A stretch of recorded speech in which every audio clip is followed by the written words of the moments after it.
Hello everybody and welcome back to another exciting episode of the Save Slot 3 Gamescast. I am your host, EWF Gizmo, joined us by Massive Das Hello, everyone. and Mr. Craig, being Craig. Dave, it's too hot. It is too hot here in the UK, like it's I'm done with disgustingly this hot. bullshit. Yeah, it's not ideal. Luckily we've Yeah. got video games that we can just sit in our pants and play, so I think everyone wins. In our pants, in our pants, in our pants. Yeah. The thing is, though, when it's next week and it's pouring down rain for 3 days in a row, we'll be like, "Oh, it's too wet." No, we'll just play video games with more than our pants on, Yeah. so everyone wins, especially the pants Every- people. But before we Mhm. get to pants, Pengi, we need to get to the Pengi news desk. Time for some news. We have 8 news items because one is part of Dave's pickups, but we have 8. Baker's dozen. Yeah. Number 1, Capcom having a spotlight on June 26th. Craig, are you excited for having updates for Street Fighter, like a new costume for a character, seeing, I don't know, some sort of port of an Ace Attorney game, even though there's none left, and on a mission for the 999th time? Isn't it? Is it Phoenix? Right? Is it one of their other ones? Is that Capcom? Yeah, that's Ace Attorney, yeah. Yeah, that is Ace Attorney. Okay, yeah, because there's always a collection or a fucking remaster or There's something. like with none those left games. now. Oh, they'll find something. Don't worry, Pengi. Don't No. you worry. Okay. I know the Capcom shows are always. It's weird. Capcom are like the best publisher, but their shows are always horrific. Absolutely horrific. So obviously all the good stuff they give to other people. Right. Did I see this is like 40 or 45 minutes long as well? I think 40 minutes. Oh my god, that's going to be painful. That might be I'll catch the highlights one, to be honest with you. If there is any. If there is any. Because Dave- we have watched these shows before and it's not been good. Yeah. Dave, what your thoughts on the Capcom spotlight? Yeah, really excited to see the exact same Resident Evil trailer again. Mhm. Probably. Oh, they've done that before, haven't they? Oh, They've showed the yes. same trailer again. Exo Primal 2 and a Mega Man PSP collection, because that's the only Mega Man collection they're yet to do. Yeah. We're gonna see more Pragmata. I think think that's supposed We'll to be. see the 2022 same trailer for upward. Pragmata Pengi, that's what we'll see. Oh yeah. Yeah, I mean, all jokes aside, like Capcom are, like Craig said, they're probably the best publisher at the moment, and I don't think that's controversial to say, but they are one of the worst presenters. But we'll see. I mean, there's some things I would like. Obviously, we've got Clover back involved now, so I will now start holding out hope for a Beautiful Joe collection, because they haven't re-released those games, and they've re-released literally every other game they've ever made at this point. So, kind of hoping for that. Maybe something like Bionic Commando or something, right? But your boy can dream. I was thinking when they show Onimusha again, they announced Onimusha 3 remaster because there's 1 and 2 already available. Yeah, probably. I mean, it's the one with Jean Reno. Oh, I can't remember. Because the one with Jean Reno is the one that's in like the future. Is going to be really hard for them to get the license for, right? Because I think it's like half the game's point is that it's Jean Reno. So we'll see. But yeah, like I said, we'll see the exact same Onimusha trailer. Any hopes for you, Pengi? Like, I mean, I assume a Monster Hunter Wilds Switch 2 port is high on the Penguil's agenda at this point. See, I'm honestly not bothered about a port. I was thinking just wait until they do a Switch to proper Monster Hunter, do Rise 2. Generations at XXX. Yeah, something like that. There will obviously be an update. They even said for Monster Hunter Wilds, so proper summer update, I guess, where the trees are no longer cherry blossom. They are now, I don't know what they are now. What's summery? What's a summer tree? And I have the monster from Try as part of it. So yeah, Nice. That'll I be did it. see, I think it was Jez Corden tweeting that they've been reviewing Monster Hunter Wilds like really negatively on Steam recently. And Oh, there's been yeah, more it's people mostly- playing Yeah, more it's supposed people to be playing limited. Worlds than Wilds at this point, apparently. Yeah, it's now People mostly have- negative on Steam. I don't really know why. Like yeah, it's a very good video game. I don't know what's happened that everyone's now like, yeah, it's bad. So yeah. Yeah, it's very. I think I do. I mean, I don't think it's as good as Worlds was. Yeah. I guess that's probably maybe why people have gone back. But yeah, it's strange. Yeah. Yeah, strange. There is more showcases this week. There's a Little Nightmares showcase, and there is a the Namco Witcher game that isn't Witcher. Nice.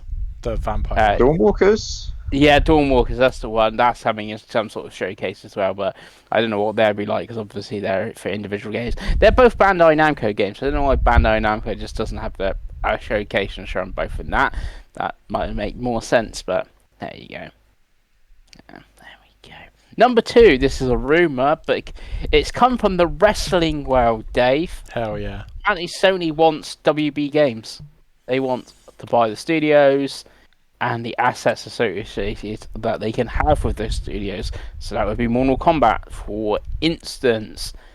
So I'm guessing this would cost a lot of money, and there obviously could be some legit stuff from this. Obviously, this has come from because of AEW, and it's on one of the WB things in the States, and they're being split up and sold, and obviously wherever that's come from, this is come from. So, what's your thoughts on this rumor, Davey? Well, the name on the contract says Holst Pengi, but it says Shane Holst. Yeah, it's one of those. It's a difficult one because, in reality, WB Games is not exactly in one of its peak eras right now. So you could get them cheap. Yeah, and it's like the difficulty with them is the licensing, right? That's the expense, because if Hogwarts 2 comes out, it does very well. And if Mortal Kombat comes out, it generally does pretty well. It'd be interesting to see what Sony did with it, because it's one of those where particularly Mortal Kombat and Hogwarts do very well on Switch only thing is stuff like that. So I'd be curious if they were going to turn it exclusive, but they need some games, right? So I don't think they would get Hogwarts and Game of Thrones and stuff. They most probably get Mortal Kombat, because that's not really associated in WB in general. That would mostly would come with NetherRealm. So you would most probably just get Rocksteady and be like, right, we've got this new studio, we've got to figure out something to do them. Right, go make Infamous, Rocksteady, or something. It'd be a Marvel game, wouldn't it? I suppose that'd be the obvious. Yeah, Rocksteady now. Yeah, go make make Punisher game or something. Yeah, go make Punisher or something like that, sort of thing. Crater, your thoughts?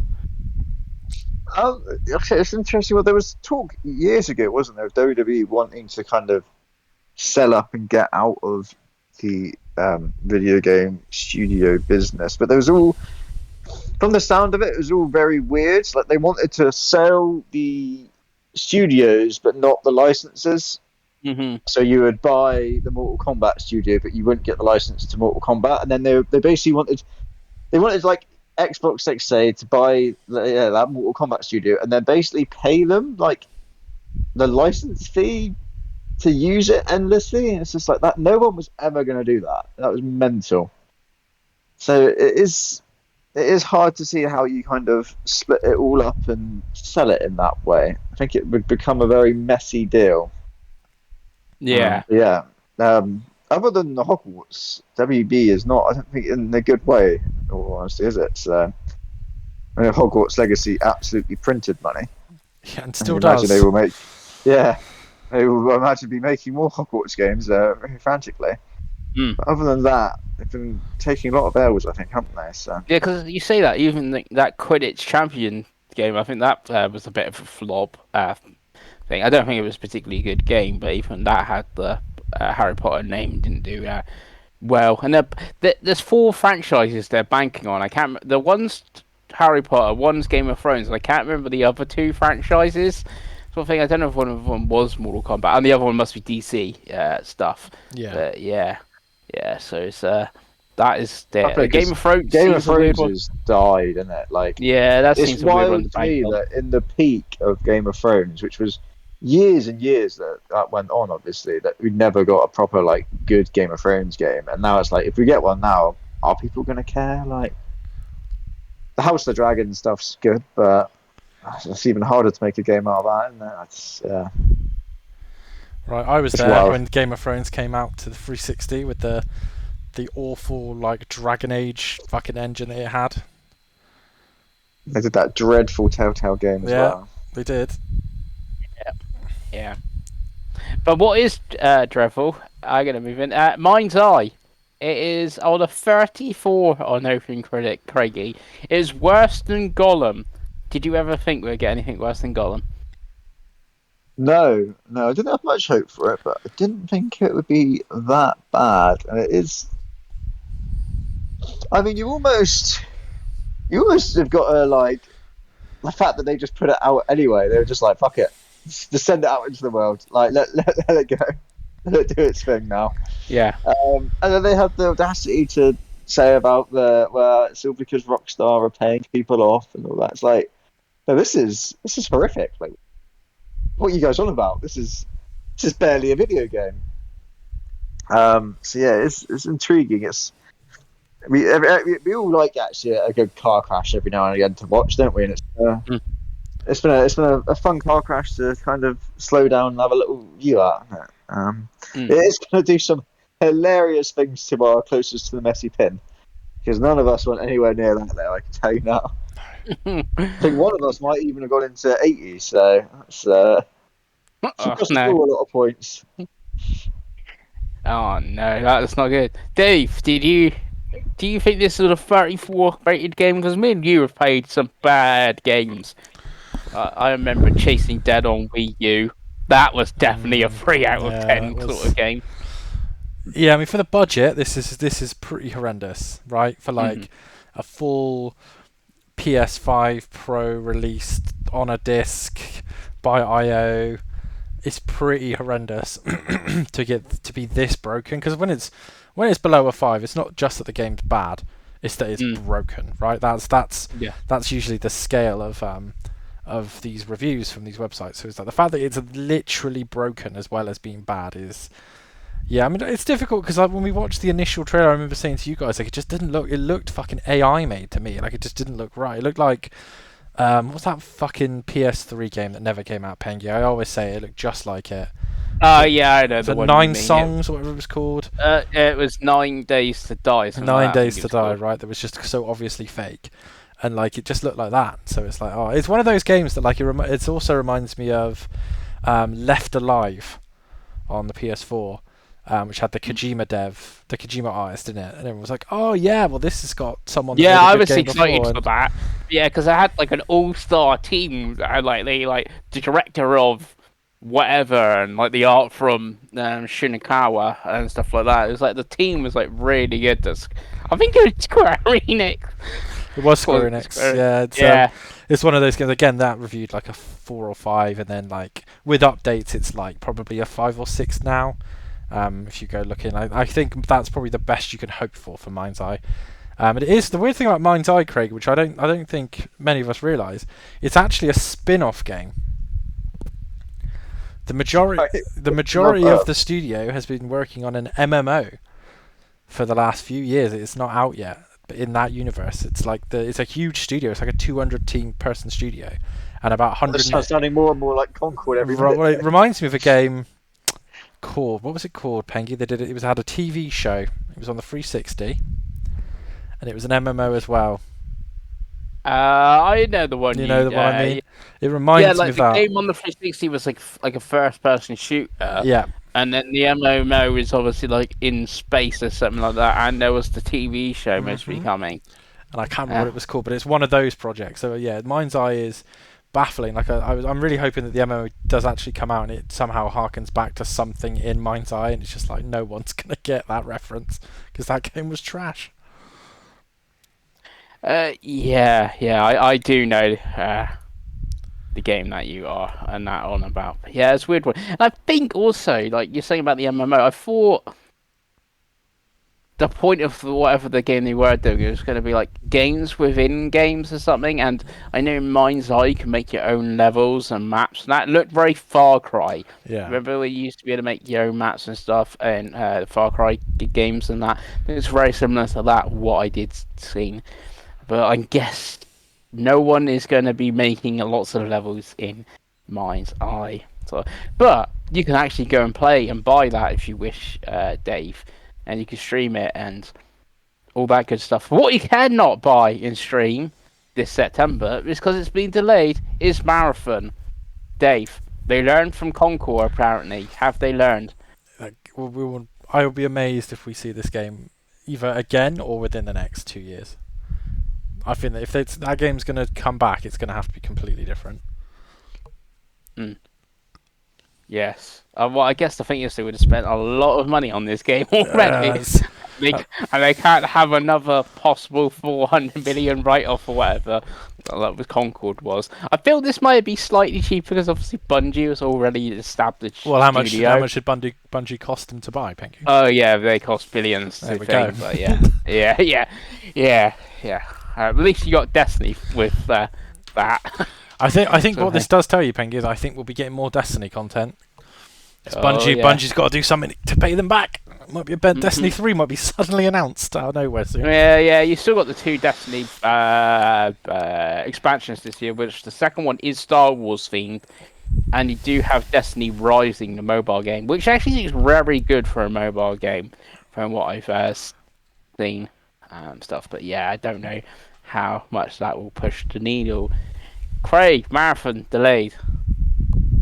Yeah, this mess just keeps on trundling on, doesn't it? Mm-hmm. We've already spoke about car crashes, and this is just another one. You can't take your eyes off of it, can you? It's incredible. Yeah, absolutely incredible. The vibes, that first stream they did, I said that the vibes just felt way off to me. It felt like they were celebrating back then, and I was like, ooh, let's maybe get the game. Just show some gameplay before we start, circle jerking here, boys.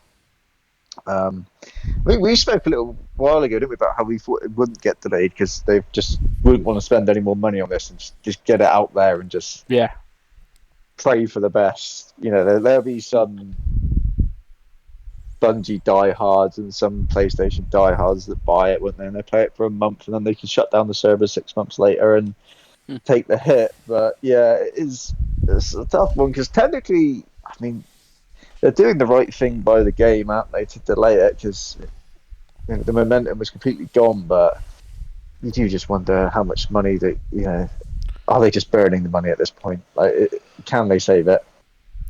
Is it done, or do we just never hear? Do we just never see this again? Is this like because on Concord when they first took it off the servers down, didn't they? They said, "Oh yeah, we'll be back in a couple of months just to say what we're going to do," and then it was just they shut the studio down.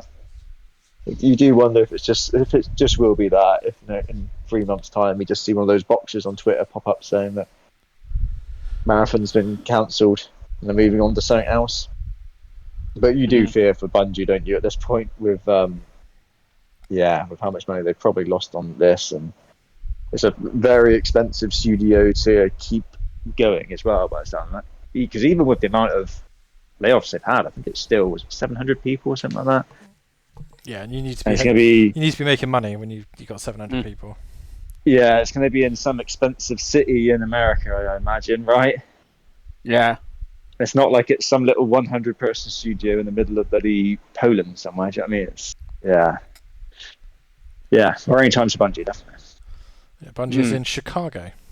So, I can't imagine that's cheap. Not a small, cheap place, no. Do we? I don't know. Do you think it's more or less? What do you think we actually see next? This or Fair Games again? I think we're more likely to see this than Fair Games. I think if there's one project that could actually come back, it is this, because it's a well-known name, and like Pengi said, it's such an established team they won't want to shut Bungie down. But it's whether they bother or they pivot to more Destiny, because they won't let them do a new IP now. There's no way. They've been quite autonomous before. I think they'll be very Sony controlled going forward, and if that's the case, it will have to be a game that makes them money. And unless Sony are going to give them one of their IPs, they really only have an option of Destiny or Marathon for what they've already made. And I think Destiny is a safer bet, because as much as we take the piss a bit with Destiny 2, it's still a popular game, and I think people would come and play a Destiny 3, but again, it's what that game looks like. But you are right. It's a worry because at the end of the day, it's a studio that's made games that we all really enjoy.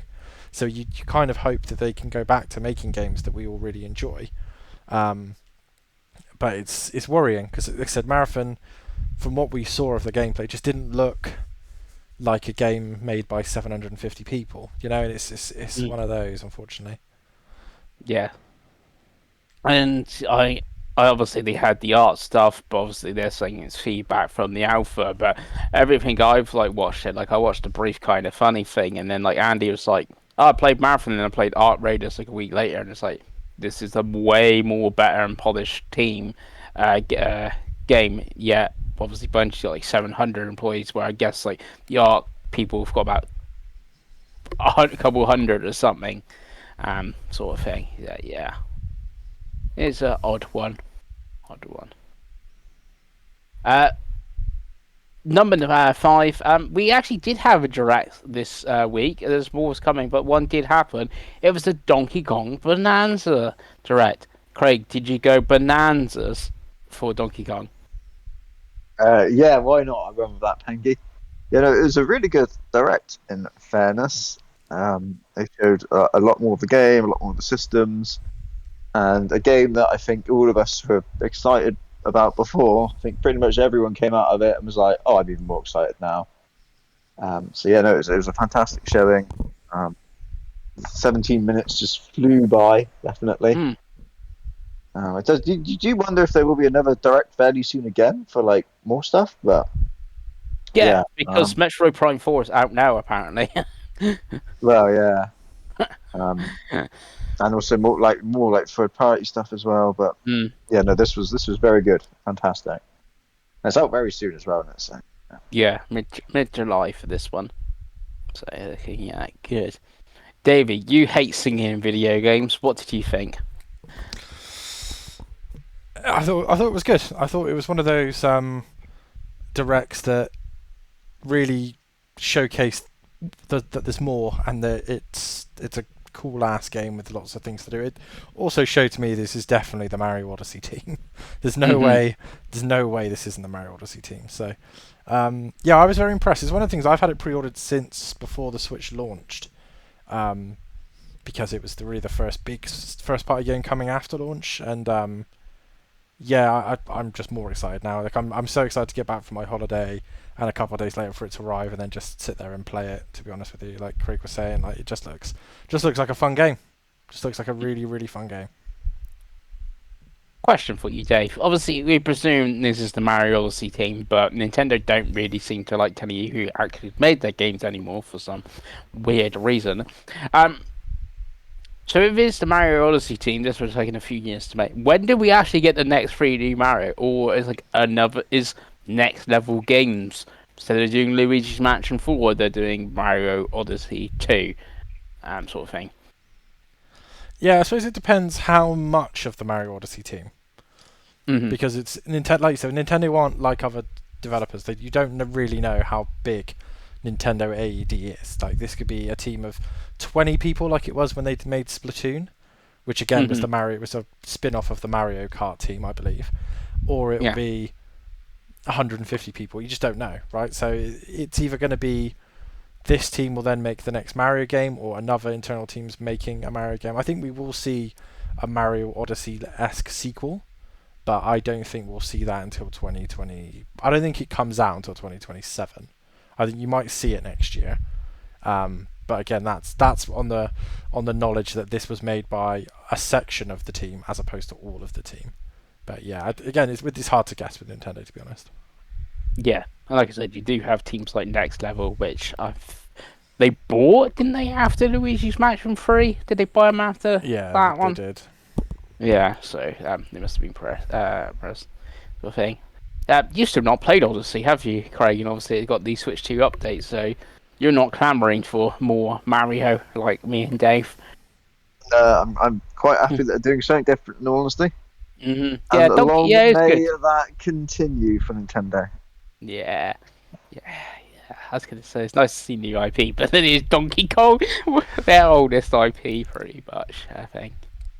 What will be continuing is Xbox hardware. We had a little video from Sarah Bond, about 90 seconds, I should say, long, and it was, if I read it out, at Xbox, our vision is for you to play the games you want with the people you want, anywhere you want. That's why we're investing in our next generation hardware lineup across console, handheld, PC, cloud, and accessories. I'm thrilled to share we have established a strategic multi-year partnership with AMD to co-engineer silicon across the portfolio of devices, including our next generation Xbox consoles in your living room and in your hands. She continues, together with AMD, we're advancing state-of-art in gaming silicon, deliver the next generation of graphics, innovations to unlock deeper level of visual quality and immersive gameplay and player experiences. Dave loves an experience, enhanced with the power of AI, all while maintaining compatibility with your existing library of Xbox games. This is about building your gaming platform that's always with you, so you can play the games you want across devices anywhere you want, delivering you an Xbox experience not locked to a single store or tied to one device. That is why we're working closely with the Windows team to ensure that Windows is the #1 platform good for gaming. Next generation of Xbox is coming to life, and it's just the beginning. We can't wait to show you what's next. End quote. Dave, quite a short video, sort of thing, but quite a lot of things spoken, and it does tie into a lot of rumors we had, like lots of consoles, cloud, accessories, Windows, etc. Yeah, so it's an interesting one. So it's basically, to summarize in a layman's term, Xbox is partnering with AMD to make Xbox branded chipsets, much like Apple makes their own chipsets, Google makes their own chipsets, and so on. All that basically means is that from a APU, CPU, and GPU perspective, there should be synergy across any devices that they choose to make this with. So if they make the ROG Ally X, I believe, does use it. If they make home console one, it is AMD. Which always very confuses me when I do play my ROG, because obviously my PC is NVIDIA and I use DLSS, and then I go use my ROG and it's like, oh yeah, I got to use FSR and stuff like that because it's AMD. Yeah, and that's what that'll do. So basically, they'll have their own specialized version of everything. So if they make Xbox branded home consoles, laptops, gaming hardware, mobile phones, whatever, it will use this Xbox co-developed AMD chip. I think that's what they're saying.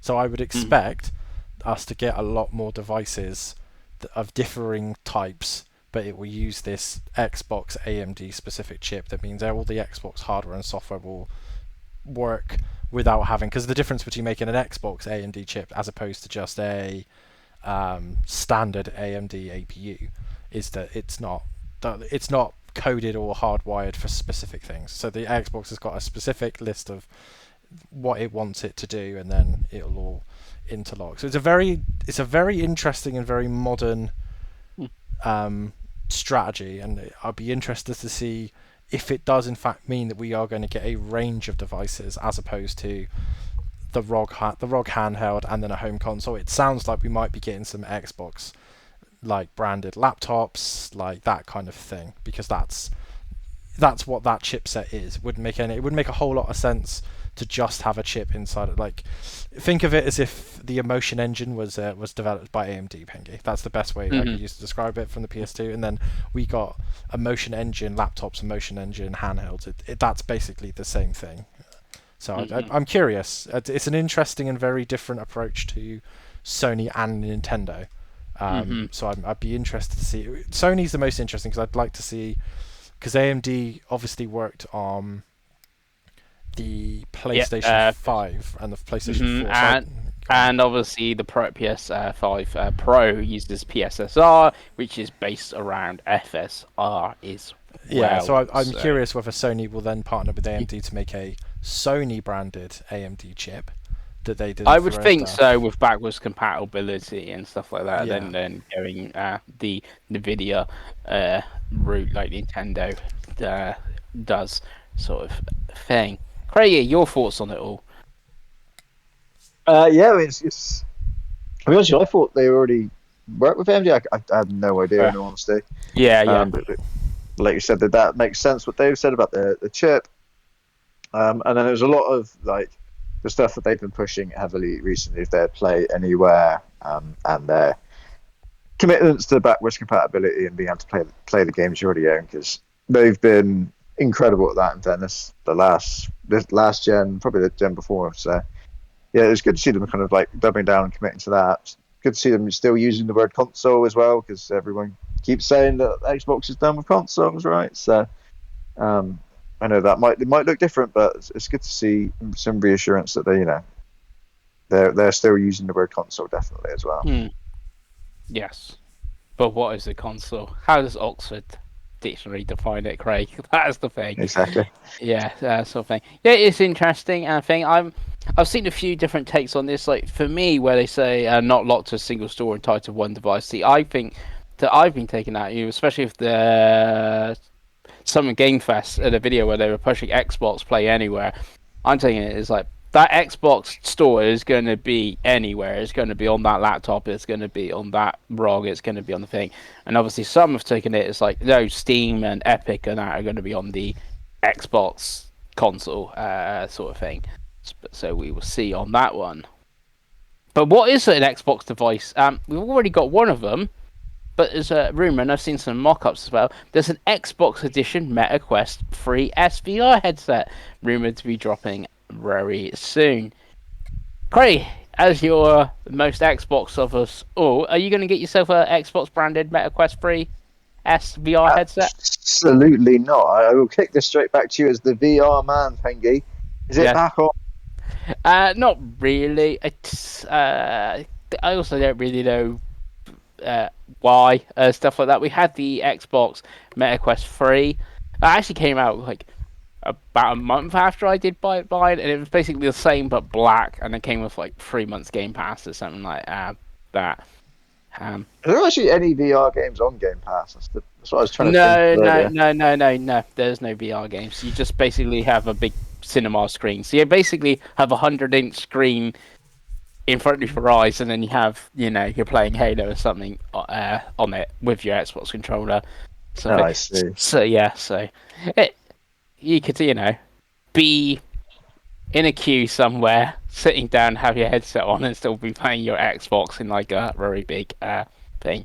And no one would think you were mental at that point. Absolutely no one. Yeah. Thing. And I also don't really know what big VR games are sort of coming out. Like we had the Batman one. There's the Deadpool game coming and stuff. I don't think that's anytime soon. Sort of thing. So it's a little bit of an odd one, but again, this is an Xbox, and it technically is the Meta Quest. Dave, what about you? Will you get a free SVR? I mean, I won't. Obviously, we've got a bit more of a leak of it now, and it's rumoured to be $399. Includes a wireless controller, an Elite strap, and 3 months of Game Pass. And it is indeed black and green, as the previous one was. Yeah, the previous one looked nice. Yeah, it's one of those. It's kind of. I clearly don't know how well or how not well the MetaQuest does, because they must be selling some units, because they keep making them. And I know it's fairly cheap, it's wireless, and it's a recognised brand. But it's interesting. Again, it's an interesting partnership for Xbox. I would love to know how many people play Game Pass on their MetaQuests, for them to be pushing this. But again, if it's in a box, it's on a retail shelf, it's more likely to get bought than not, I guess, right? Mm-hmm. Yeah, I'm actually going to add a little bit of news here. Beat Saber, probably the most popular VR game there is ending support on PSVR and PSVR 2, and you're not going to be able to play online from January 2026. Sorry for your loss, Pengi. Yeah, is PSVR dead? Craig, with that was the one we all wanted as well. We wanted Chris Pengelly playing Beat Saber. Yeah. And now you can't do it. Well, you're still going to be able to buy the game, buy the DLC, but there's going to be no more DLC support, and they're going to cut off the multiplayer. Not going to pay to keep those servers up in after January. It is weirdly owned by Meta, but I don't really feel that being the reason. I'm thinking there's probably not enough people playing Beat Saber on PSVR and PSVR 2 for them to keep it up. All three of them. Did you ever play Beat Saber, Pengi? I played the demo. I think all actually met a quest. It was Yeah, I fine. played it on MetaQuest. It was fun, but again, Uh. it not. Yeah, until PlayStation makes a a wireless VR headset, they'll never do it. And I think that experiment is over now. I think it's if they're going to make enough of a device, it will be a handheld. Yeah. Yeah. Yes, most probably. And that is for all the news at the moment. Lovely, Pengi. Well, thank you very much for your concise news giving, as per usual. So we're going to move on to our topic of the show, tots, which is just a very simple, what are our most anticipated games for the remainder of 2025. So obviously we've had quite a lot of delays, and we've had some stuff come out, including new consoles and new VR headsets. So we're gonna go a little round robin.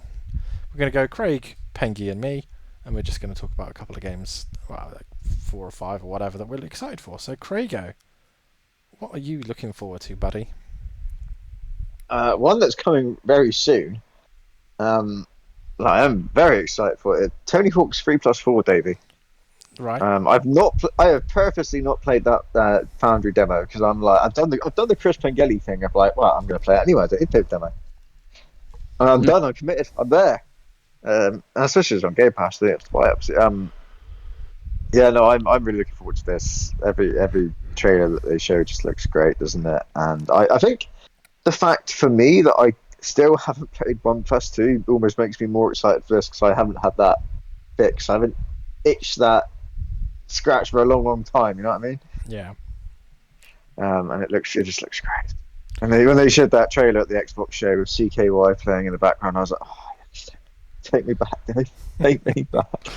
Yeah. Sadly, there's no going back, Craigo, but at least you can pretend through video games. Yeah. Pengi, what about you? Yes, my first one is Ghost of Yotai. So this is the big tentpole PlayStation first-party single-player game this year, coming after Death Stranding 2. Yeah, so we got this in October. There's actually a spotlight state of play thingy for it at some point. It's one that I don't really need to see the state of play because I played Ghost of Tsushima. I know what this is going to be like. They've already said the story where you got to kill the 6 clan members or something like that. And I guess we could see how the wolf companion works. Like, can you press up on the D-pad to send a wolf to go attack an enemy or something? But yeah, it's excited for Ghost of Yotai. Nice, Pengi. Nice. Well, my first one is Pokemon Legends ZA for the Switch 2. Was quite looking forward to it anyway when it was only a Switch game, and then when they showed the Switch 2 version that actually looks like a video game, and they showed the day and night stuff, and yeah, I love a good Pokemon game. Pokemon Legends Arceus is one of my favourite games of all time, let alone on the Switch 1. So to get a Pokemon game in the first year of a new console is really exciting for me. I think I'll have a lot of time to play it as well, which is always good. It comes out in October, so I'm just looking forward to it. I just like Pokemon games. They're one of those franchises, much like Mario Kart. I buy it every time, I play it to completion every time, and I enjoy it every time. So I can't help but feel excited for a bit of Pokemon in my life. Yes, that will be good. Total dial for life. Exactly. Great go. I'll say the one that we've already spoken about, but obviously Donkey Kong Bonanza. I'm really looking forward to this. I was probably looking more forward to this than Mario Kart before the Switch 2 came out, and I'm like, oh, definitely. I do weirdly think that before the Switch 2 came out, I said I liked the fact that this was not like on launch day. Now I think I would have liked this to have been launch day actually in hindsight, but yeah, I'm really looking forward to this one. Nice. Yeah, I think that's on all of our lists, isn't it, for next month? So yeah. Yes, you got that, and 3+4 remake is like the first half of next month. I think both of them. Like, well, that's a good start to July, isn't it? It's a very collective on heavy week for Mr. Craig. Yeah. Pengi, what about you? I'm gonna keep it on the Nintendo theme, but one that hasn't got a date, but allegedly it's out now, according to the Underground in London. Is Metro Prime 4 Beyond, which was one of the few games that like convinced me to get a Switch 2. Like the graphical improvements over a Switch 1 and not having a Switch 1. Obviously, it's a more story driven Nintendo sort of game, and Prime Remaster was very good, and I played on the old Switch, and so was Fusion. I know that's obviously a 2D Metroidvania, but I really enjoyed that when I played that on Switch as well. So I'm really looking forward to Prime 4B on. But I feel, joking aside of the out now thing, I feel it has to be soon, surely, because it's one of the games that was demoed often. The Switch 2 like events people went to. So like, is it going to be an August game? For instance, for the Switch 2, like there isn't anything in August at the moment, really, for the Switch 2 from Nintendo themselves. Yeah, I think it's It just does feel like the it was Kirby thing, isn't originally it? planned to be out like before the Switch launched, and then it would be an upgrade, doesn't it? Yeah, That feels like that was the original plan for this, I guess. yeah. What were you gonna say, Dave? Sorry, I yawned. I was going to say they've only got the Kirby Switch 2 edition, haven't they, in August? Yeah, yeah. Um, But in July, you've also got Mario Party You alongside do. Donkey Kong. So you do. yeah, Yeah, I think August would be great. I think it'd be a really good date for it. yeah. You've still No, we've got got Pokemon in October. yeah, and then you've still just got Age of Hyrule Warriors. I can't remember which Age of Imprisonment I think it was called. That's the only other game they've got announced for this year. So Kirby Air Riders and Kirby Air, which we Dragon haven't seen. Drive. and Dragon Drive. God, I Don't mean, forget Dragon Drive. I'll tell you what, Jamie. like Nintendo just can't stop, can they? So I would expect a direct probably fairly soon, and I think Metroid will come out pretty soon. And I think you're right; it's an exciting game for our Switch 2s. Mm-hmm. And another exciting game, Pengi, Mm-hmm. is a game I've actually finished about 6 times, but I'm still excited for it. It's Gears of War Reloaded. Just excited to play one of my favourite games of all time again, to be honest. I know it might be a bit of a cheat, but I already own it because they gave me the code for Xbox. Even if I didn't, I'd buy it on another platform because it's Gears of War. And Gears of War 1's great. I can't wait to play it with Craig and get annoyed about the krill all over again. Nice. Did we know if it's got the PC level in it or whatever? Yes. Yes. Yeah, it's based on the Ultimate Edition, which had that. So yeah, it's that. It's just that in like 4K and whatever, I think. Nice. Craigo. I'll go like Pengi, one that doesn't have a date. I'll go for Mixtape Boys. Oh, I had that was what I was thinking of. Yeah, I'm really excited for this. I hope they did reassure. I think that it's still coming this year. In the summer shows, even though they didn't give it a date, and they did show it a few times. Yeah, and I think it was the game most people liked as well, from what I've seen of hands-on at some Game Fest. Yeah, it looks great. The soundtrack they've announced sounds great. I really like the Artful Escape as well. Obviously, and it is Game Pass, which does help. I do wonder, like, I really hope they don't put it out in October because there's so much stuff already in October. I'm like, yeah, just avoid that maybe. Go before or after. Nice. Pengi. I'll stick with the theme of like Craig. I go for indie myself now. Hurdling, which is from the from Locomotive, I think their name is. They make the Far series, even though I've still not played the second Far game, which is the boat one. I played the train one, but not the boat one. I don't like boats, remember? Yeah. So hurdling. It looks like Journey, but you're herding like big. Are they like cows, Craig? It looks like might be a plethora of different animals you can herding. I think. Yeah. But yeah, that one is supposed to be this year, apparently. So yeah, that's what I'm looking forward to from the indie scene. Nice. Well, I'm not gonna talk about indie. I'm going to talk about Ninja Gaiden 4. which Okay. we've seen a few Well, I times. guess it's technically made by an indie, but it's published Yes, and the IP is Koei Tecmo. it's definitely not an indie, Pengi. Definitely Oh not. no, it's Platinum, isn't it? It's Platinum. Yeah, Platinum are in. It's Platinum are Platinum. independent It's studio. Platinum and So- Team Ninja, Yeah, okay. and it's published by Xbox. Yeah. Definitely not Yeah, indie. but yeah, I know, but technically, Death Stranding 2 is indie because Kojima's independent, even though it's published by PlayStation. Yeah, but yeah. yeah, yeah. But Ninja Gaiden 4 looks really good. They've shown it a couple times. It looks a little less Ninja Gaiden and a little more Devil May Cry, which I would prefer. Just looks crazy, looks fun.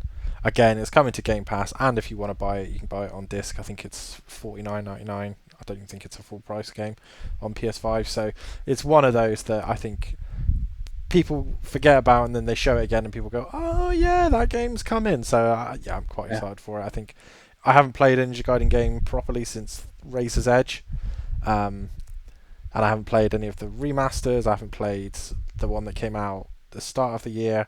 So yeah, just excited for more ninja action. Nice. Craigo.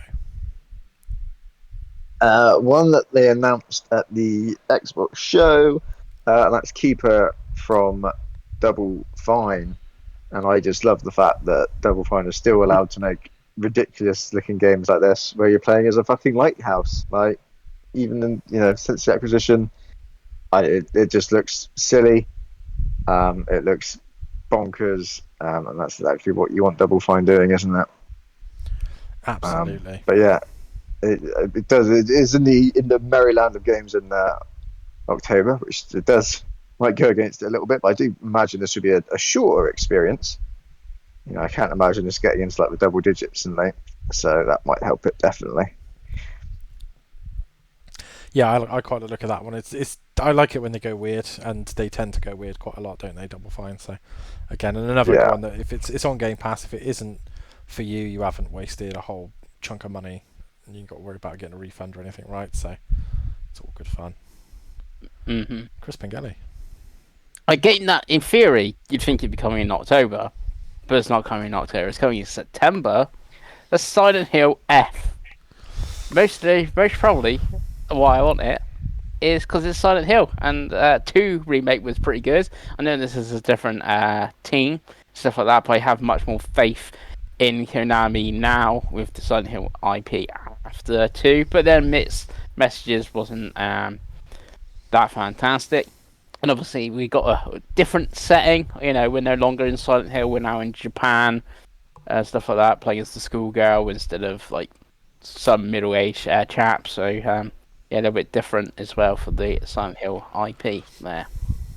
Yeah, it looks interesting, that one. Obviously not for me, but I'd be interested to see how it does, and obviously I will be interested to see how a new horror game does as opposed to a remake or a remaster, which has kind of been the horror renaissance over the last few years.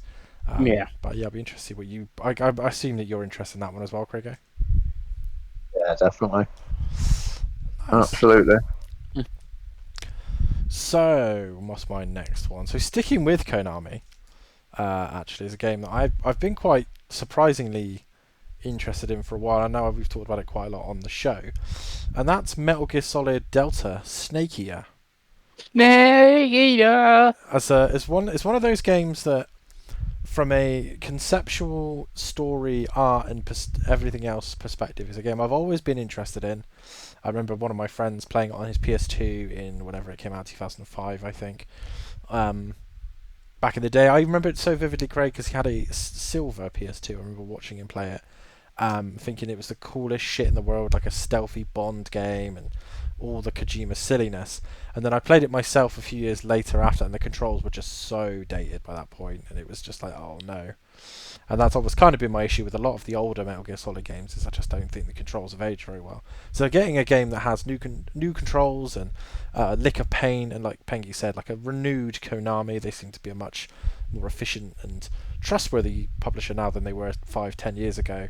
It's just one of those games I'm very interested to play. I don't know when and where I will play it, but it's one of those that I know that at some point, possibly this year or the start of next year, if I see it for a good price, I will pick it up and give it a good go, because Yeah, it I just looks could quite see interesting. Sony maybe doing a bundle with PS5, especially with the I know it's on both consoles and that, but the PlayStation nostalgia and stuff for Metal Gear and stuff like that. You could definitely see them bundling Yeah, especially with it the in. Ape Escape stuff as well, and obviously having Hmm. the online mode and stuff. I think as a package, it looks like the Metal Gear Solid games that we remember from the PS2 era.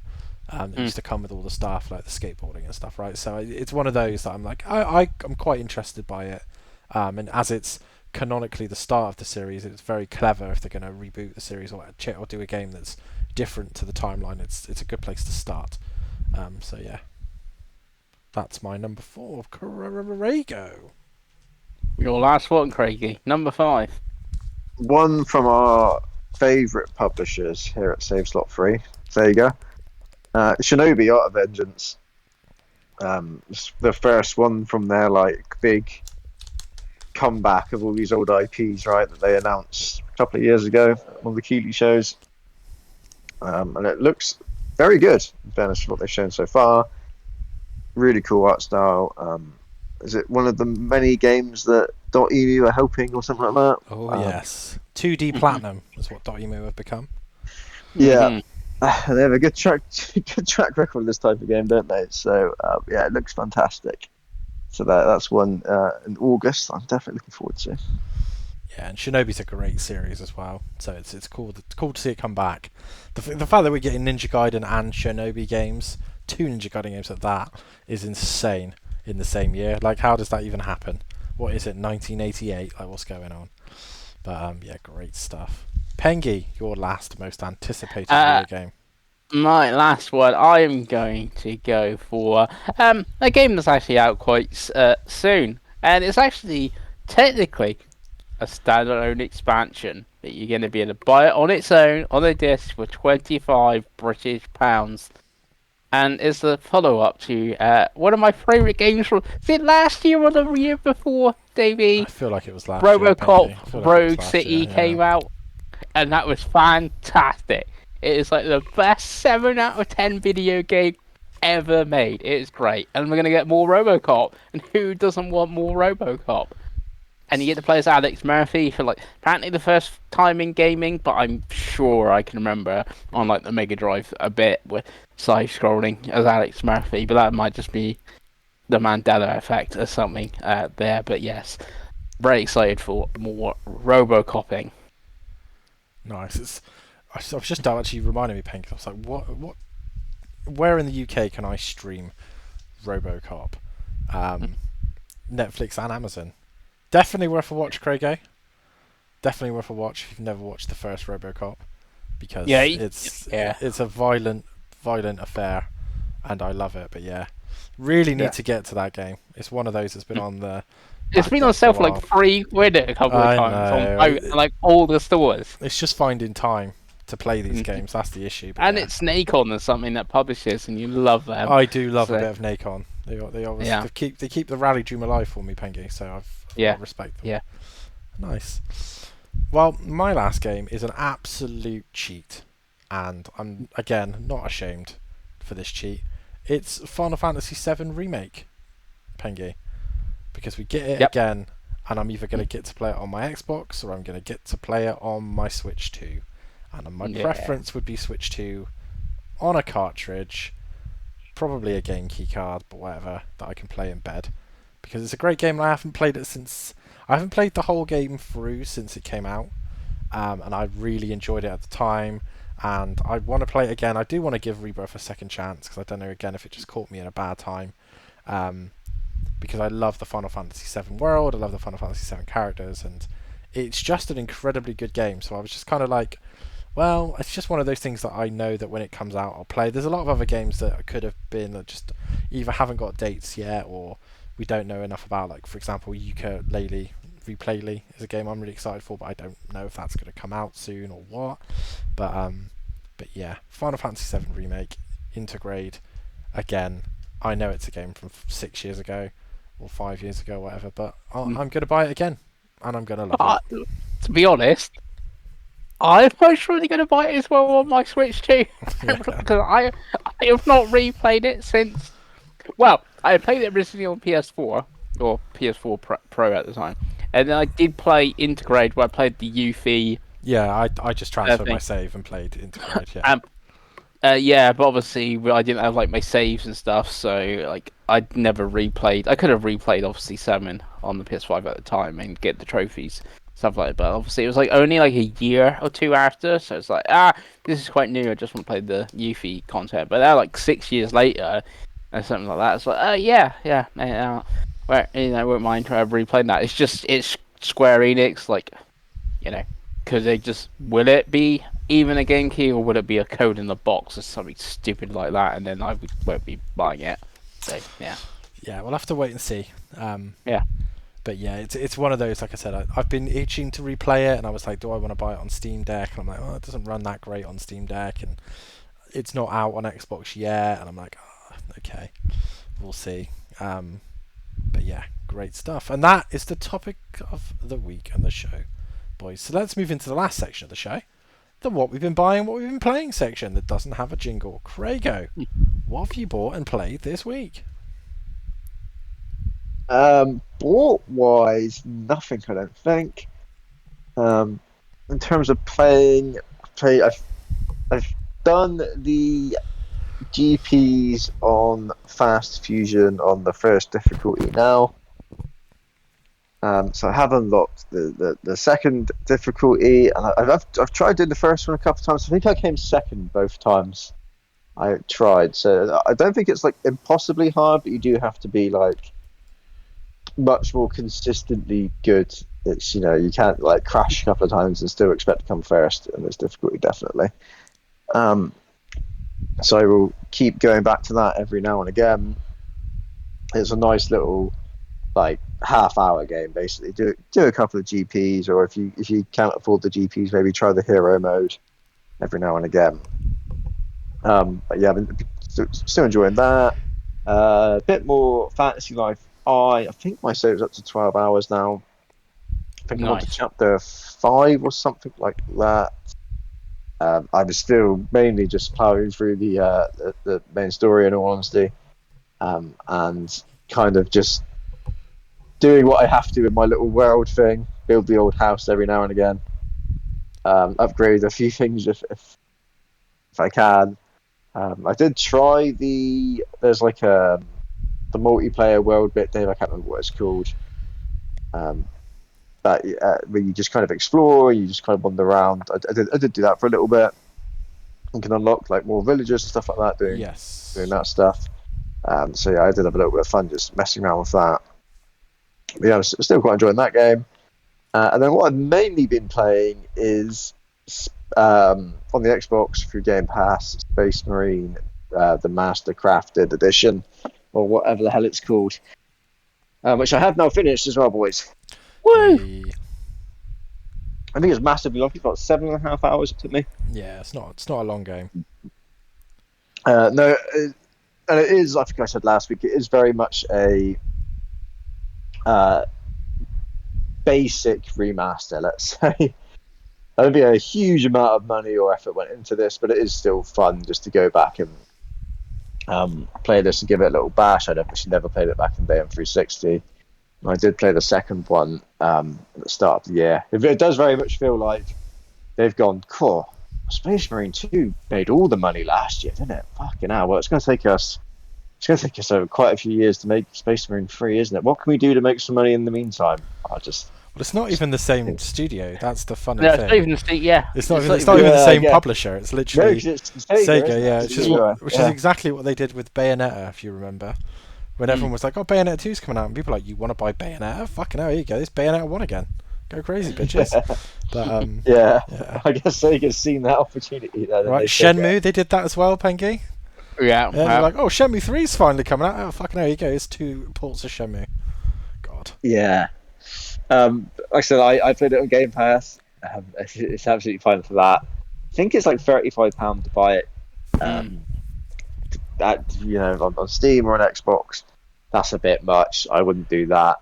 I would wait for it to be on sale for like £15 or something like that, or just play it for a subscription service if you're into that sort of thing. But yeah, no, I did enjoy my time with it. Like I said, go into it expecting a very basic remaster, definitely. Yeah, Comparing that to what I think we're getting with like the Gears of War Reloaded remaster, I think it's gonna be night and fucking day. So that way. nice. Yeah, but yeah, no, I did enjoy that one. Craig, Yeah. I don't know if you've seen, and I didn't put it in the news. Fantasy Life I, the girl that steals time, is getting a free update at some point. They're adding a roguelike mode. Are you excited for some roguelike mode? Nope, not at all. No, I will no. be avoiding that like the plague. The worst thing is I'm going to make you try it because it actually looks like it's quite useful for the main game. Because they're also adding new gear, new classes, new characters for the story, all of this in one big free update. And you basically go to, it's the same world as the multiplayer world. It's what's it called? Where you know when you go, Massima or yeah, something like where you've got like the big eyes and shit. It's just that section. It's got like a mode that has like a roguelike bit where you go in at like 4 players, do a run, get some shit, and come out. So I think it might actually be worth us trying to see if it is just that we've been burnt by roguelites and this is worth giving it a go, kind of thing. But yeah, it's a pretty substantial free update from Namco Bandai and Level 5. But yeah, you got Actually, the game's just come out, and it's only been up at what, a month? Yeah, it's done super well. I think they were surprised by how well it's done. I think it's well over 1 million copies for a game like that. That's not even physical over here, on its main platform, which is Switch, is pretty wild, right? But yeah, love it. Nice. And is that all you've played, Creo? Yes, that is it for me. We'll do me next. I know Pengi's obviously played a lot more. So in terms of bought, Well, I don't think I really have, but yeah. well, usually it's just a usual assumption, Pengi. In terms of what I've bought, so the news is in Dave's life is that my girlfriend is going to 99% going to the UAE to do a year's or like a 9-month teaching placement through the UK government, and I think she's going to play football out there as well. Which I've told Craig this, but the coach that contacted us last night, Pengi, was Bakary Sagna. So that's fun. Really? Yeah, because Nice. he coaches a UAE women's team. So she's going to be out in the UAE. I'm going out to see her a couple of times that have already been pre-booked. And we're going to go have a Christmas. We're probably going to go to Japan for Christmas because we'll be halfway there. So for that and for my own sanity, That's a long way to go for some KFC. it's a long way to go for some casting. It's a long way to go in general, obviously, to see my partner. I will do so. So I was kind of saying to myself and to Chris Pengelly, I need something to play in these 20 hours I'm going to be spending in airports and on flights. And I just don't feel comfortable taking something as big as the Steam Deck or the Switch 2, to be perfectly honest with you. So I was kind of like, right. So what you could do, you could buy a Quest 3, sit while you're sitting in your plane ticket, seat. You could be playing some Gears of War on your 100-inch screen and no one would know. Well, I wouldn't be able to because it's cloud-based Xbox on that, so that would be the first Oh yeah, hurdle good already. point. So, but yeah, and also Is there no Wi-Fi on the plane? oh no, not nowadays. Not unless you want to pay a lot of money for very bad Wi-Fi. But Okay. it's also too big, so I need something small. So what I decided was to pick up a PlayStation Portable, Grego, a PSP, because the PSP is a great device for flights because it's small enough to fit in your pocket. It's got a decent color screen. It's got a good battery. It's the easiest thing in the world to hack, allegedly, and put games on, allegedly. So I was kind of like, okay, let's just get one of these. I had one back in the day, and I was like, let's just get one. So I picked one up. It hasn't arrived yet. It's about £50. I paid for it, and I bought a game to go with it. And the game I bought is Final Fantasy Tactics: War of the Lion, which Pengi will now tell you has had its War of the Lions content cut from the remake that's coming out, the remaster that's coming out. Yeah, yes, they did add an interview. They spoke about it, and they have cut the content on there. So it has no of the War of the Lions content, which I remember they added classes and stuff, and they changed the script, didn't they, to make it more Shakespearean, from what I remember in War of the Lions, and they added some other characters, and all that's going to be cut. They added Balthier from Final Fantasy 12. That's it. Hence, also the release their name as well.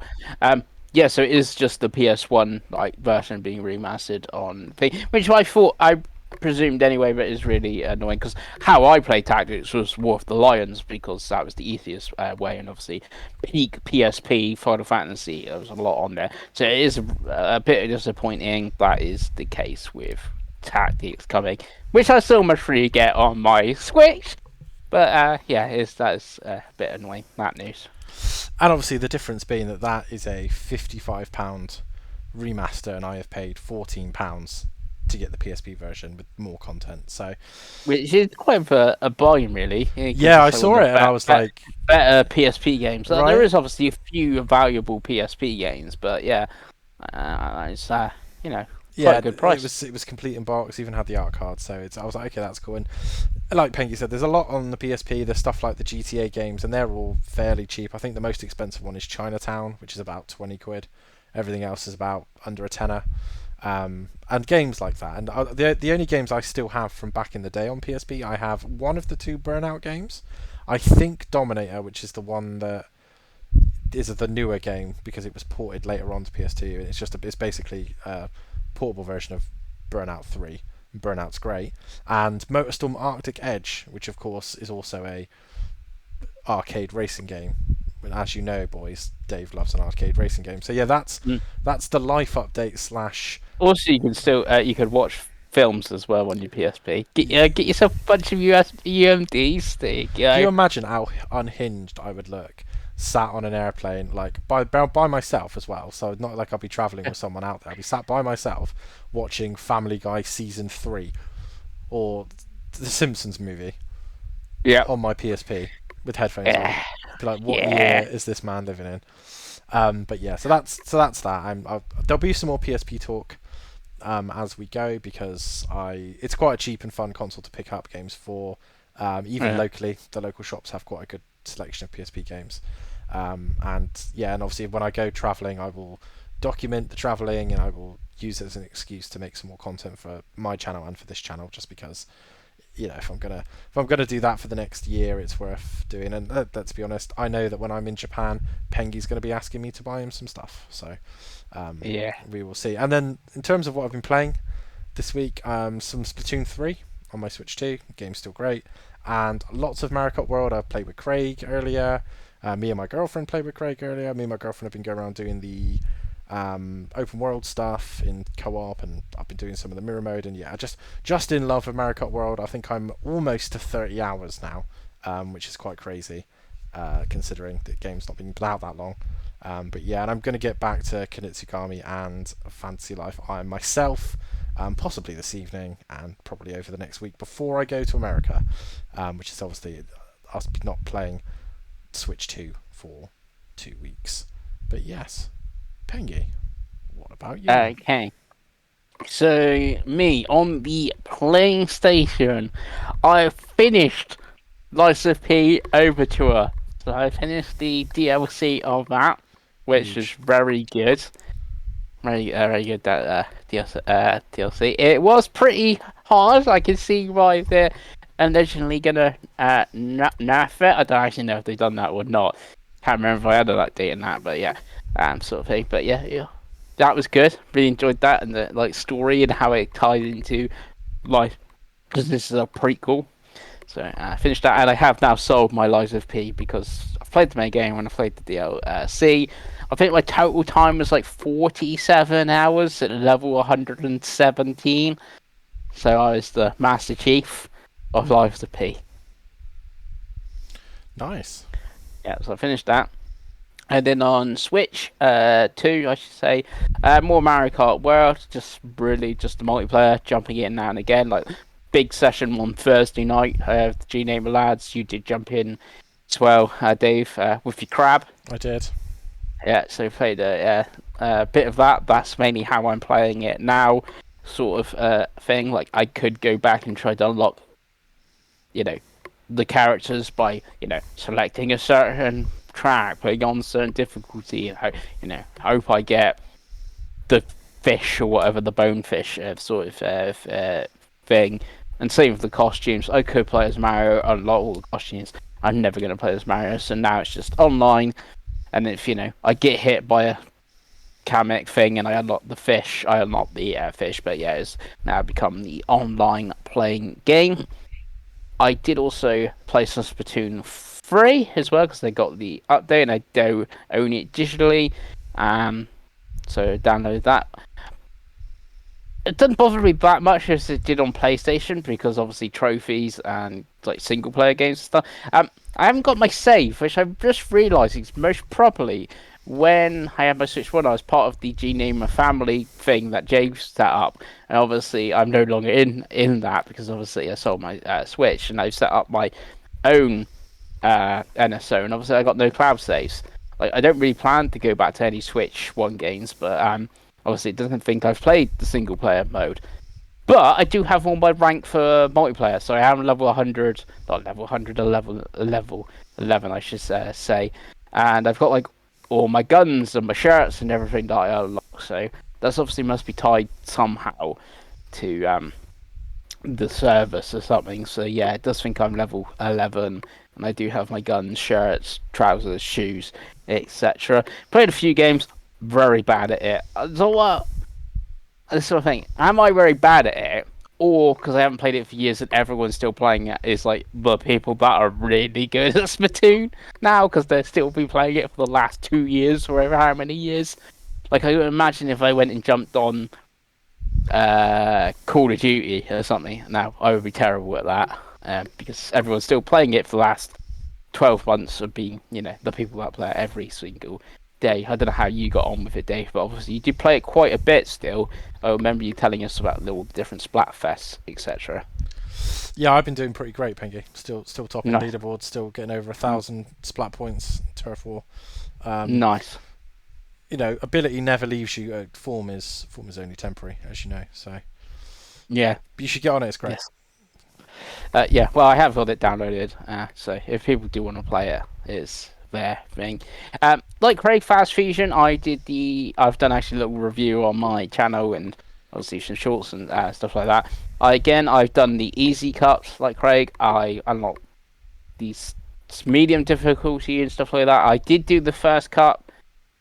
Did get Craigie first go, and you go faster. It looks like you're going like 600 miles per hour instead of like 400.